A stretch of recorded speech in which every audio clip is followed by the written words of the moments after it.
Welcome to the Pushing Beauty podcast. This is Michelle Diavella, and these are words from my soul.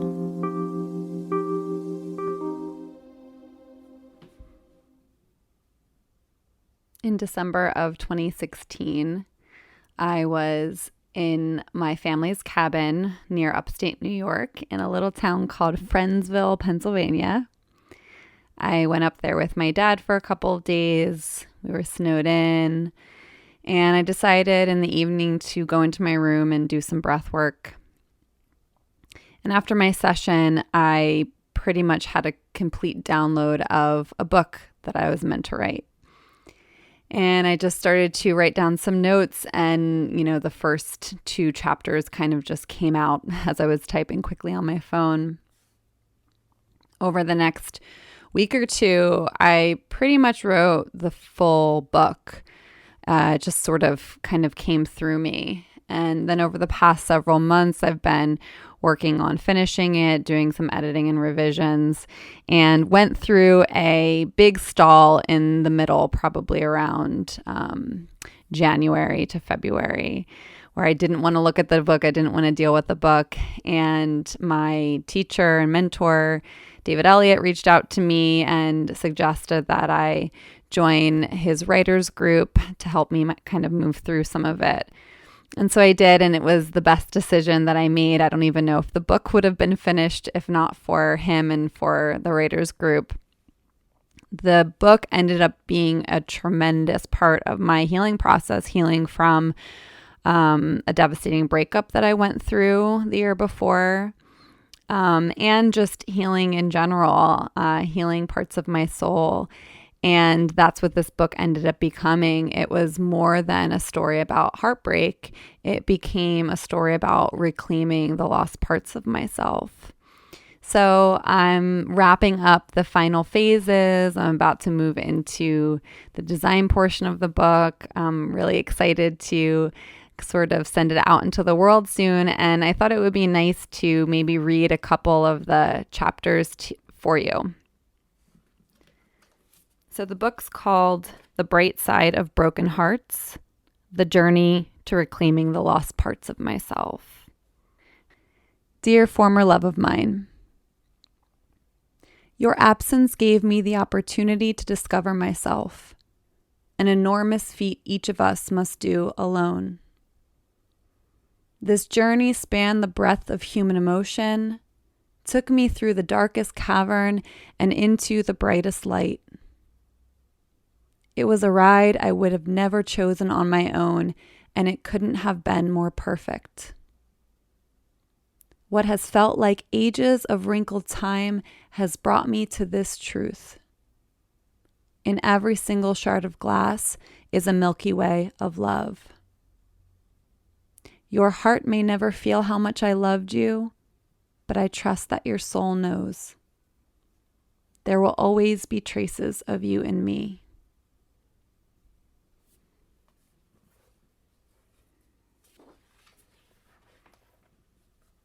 And this is a letter to the reader.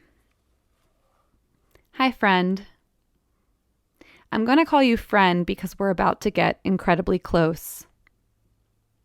Inside the first few pages of this book, you'll be with me at the lowest point of my life, when I was crippled on the bathroom floor, heart splattered beside me. It's not my most glamorous of moments, but it's human. And I have come to love all of what it means to be human. Here's the thing. I didn't really want to write this story. I would have much rather told the tale of finding myself through a lens other than my broken heart.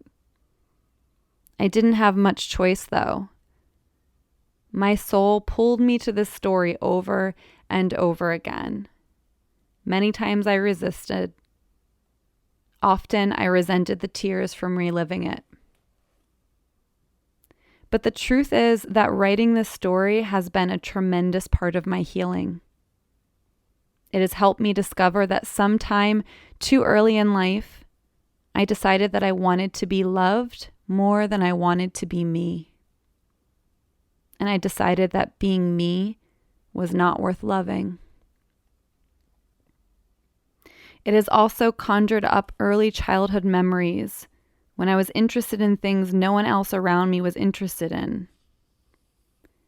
I can see now that in those times my soul was showing me the way forward, the path to healing.